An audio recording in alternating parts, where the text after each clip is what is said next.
Amigos, buenas tardes, nueva semana para darles la bienvenida.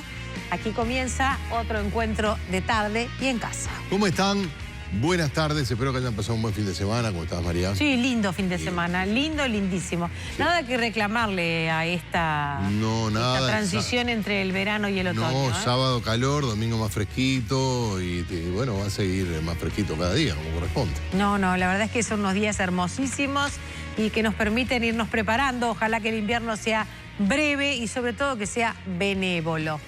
Pero nosotros aquí compartiendo con ustedes un fin de semana en el que lamentablemente las noticias que se generaron fueron altamente dolorosas y sobre todo muy cuestionadoras de la situación que vivimos, el homicidio con extrema violencia de esa joven en el departamento de Rocha, que además tenía una restricción en torno a estar cerca de ella el homicida o la persona que es investigada como homicida. Habló la madre de la joven muerta y dice que a otro de sus hijos lo había amenazado con un revólver en la cabeza. Sí, a una ex pareja de la mujer de la cual estaba separado, pero no habían dejado de verse. Ese es un tema realmente trágico porque en realidad tenía una restricción y fue ella la que fue, no se sabe aún por qué, o no se sabía hasta hace un rato, al encuentro de él, volviendo a la Coronilla, de donde se había ido precisamente para evitar la violencia que había denunciado y las amenazas, ¿no? Una situación terrible. Sí, porque además la condición de su muerte... Estaba embarazada, además. Claro. Embarazada, y no solo es víctima de una herida que puede ser, de un momento de impulso, sino también ahorcada con un cinturón, en fin. En definitiva, había una serie de señales allí que hablaban de tortura. De tortura vamos a hablar en nuestro programa, pero tiene que ver eso con algo que se ha convertido en noticia en las últimas horas y está para hablar de ello la abogada Giannina Podestà. La doctora Podestà es integrante del Mecanismo Nacional de Prevención de la Tortura, el MNP, y bueno, le agradecemos que esté en línea con nosotros. Bienvenida, doctora. Hola, buenas tardes, muchas gracias. Bien.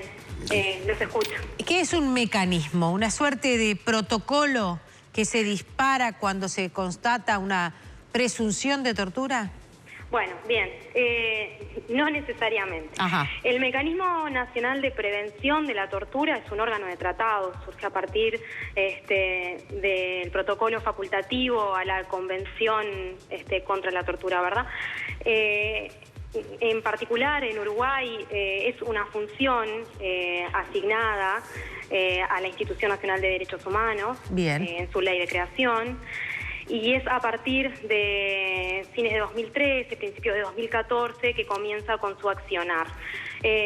La forma de trabajo que tienen los mecanismos en realidad se traduce en diferentes visitas sistemáticas, anunciadas o no anunciadas. En el caso del Uruguay, nosotros hemos decidido realizar visitas de carácter no anunciado hacia todos aquellos lugares en los cuales se encuentran personas en privación de libertad. Es decir, y se entiende por privación de libertad todas aquellas situaciones que el mismo protocolo establece. Pueden ir desde cárceles hasta de adultos, pasando por sistema penal juvenil, sistema de protección de niños, niñas y adolescentes de INAU. Es decir, todas aquellas instancias en que las personas no pueden salir voluntariamente del lugar en el que se encuentran, ¿verdad? Y bueno, básicamente lo que hacemos son visitas. Bien, ¿y esas visitas las hacen a demanda? ¿Ante denuncias? No necesariamente, no necesariamente. Nosotros labramos anualmente un cronograma de visitas de acuerdo a las prioridades que nosotros entendemos que el sistema tiene. Bien. Es decir, en aquellos lugares en los que nosotros entendemos que hay mayor vulnerabilidad, es aquellos tal vez a los que vamos. Depende de los criterios que como equipo nos tracemos, es a los lugares a los que vamos. También podemos ir a demanda. Bien. ¿Verdad?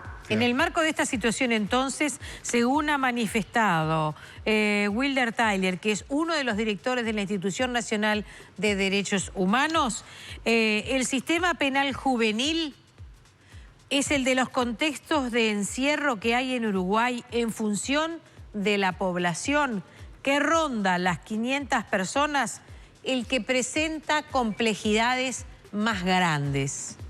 Este fin de semana se comenzaron a conocer a través de los mecanismos que habilita la ley a conocer desde el año, desde cierta...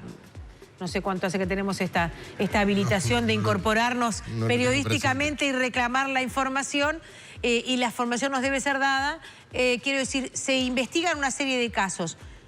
Quienes hacen los descargos dicen que esto ya fue investigado, ya esas situaciones pasaron por una investigación. ¿Ustedes participaron de esa investigación? Bueno, a ver, vamos por partes. Sí, en realidad,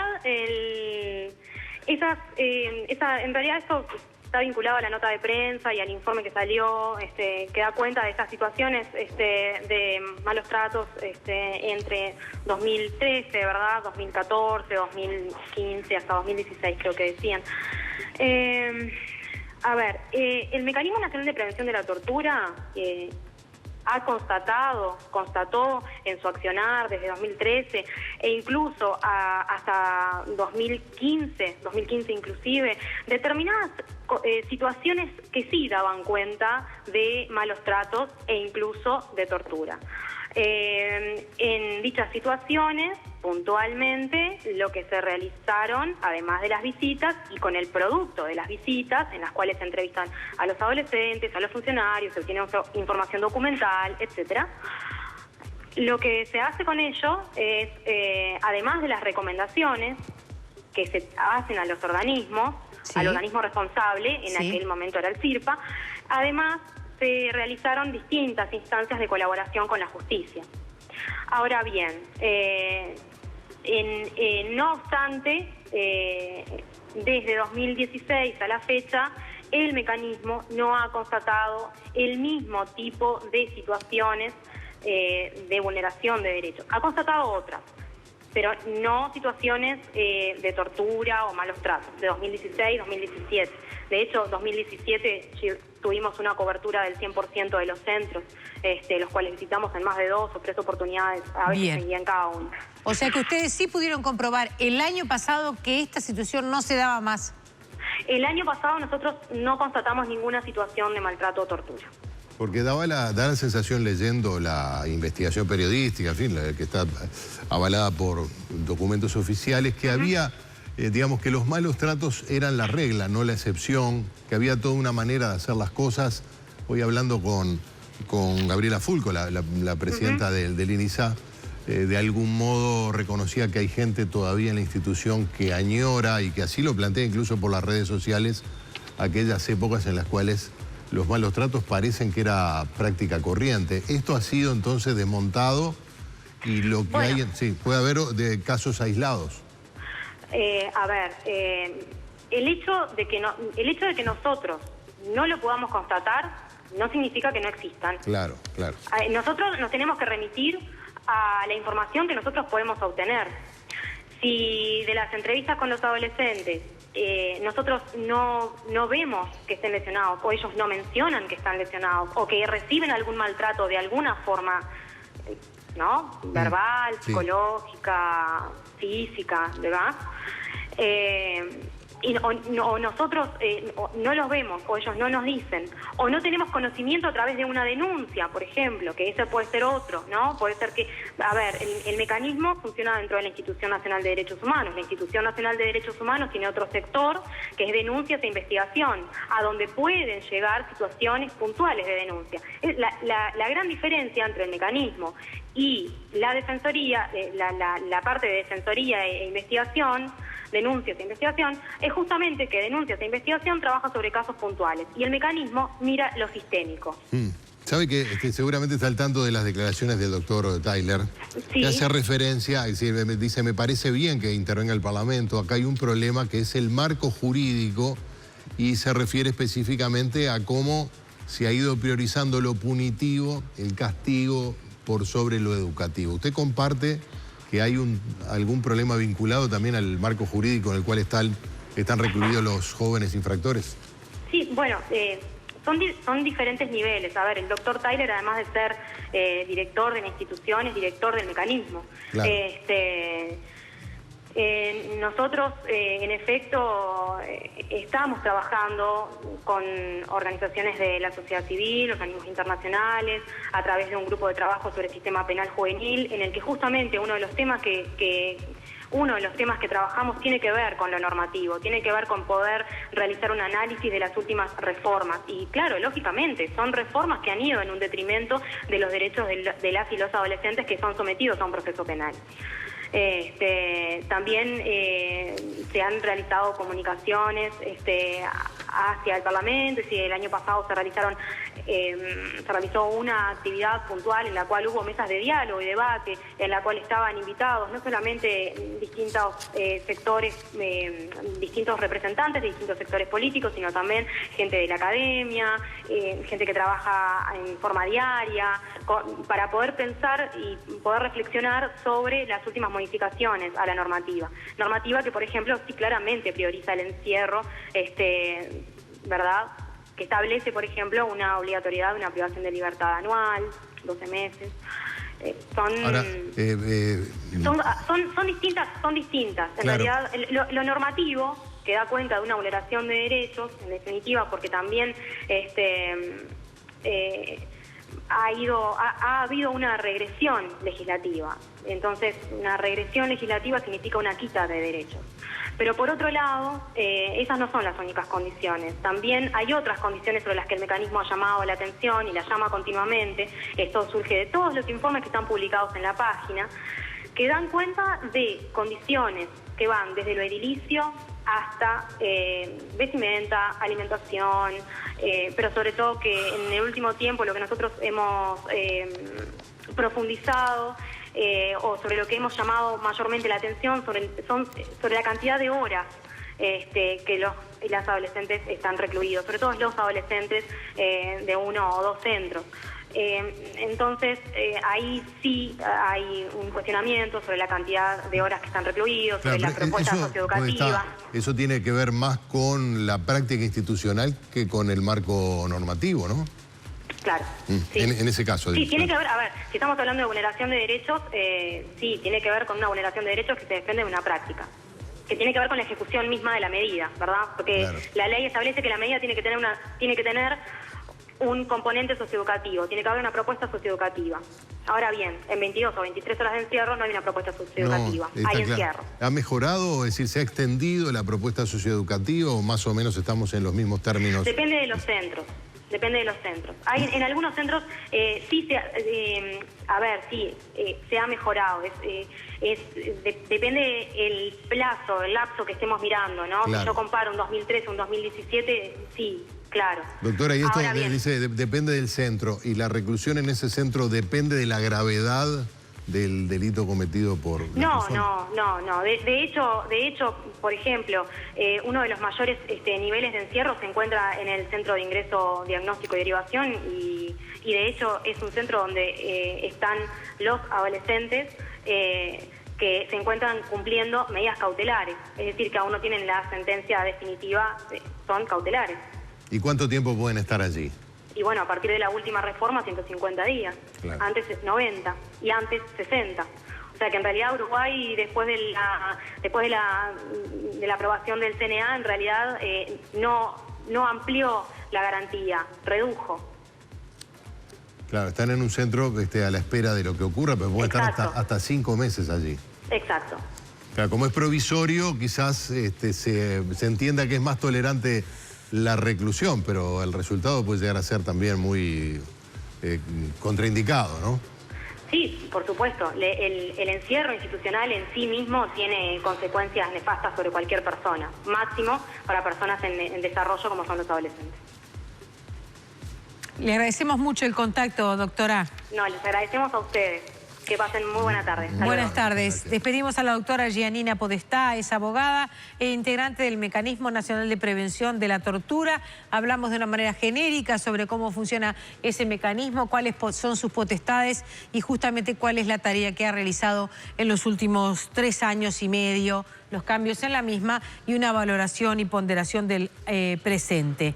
Vamos a ir hacia otro tema. Les adelantábamos que teníamos a Juan Salgado como invitado aquí, que de alguna manera es una nota que puede llegar a ser un espejo, veremos cuán cercano o distorsionado, ahí está, al programa del viernes próximo pasado. Pero hoy comienza en todo nuestro país una semana diferente.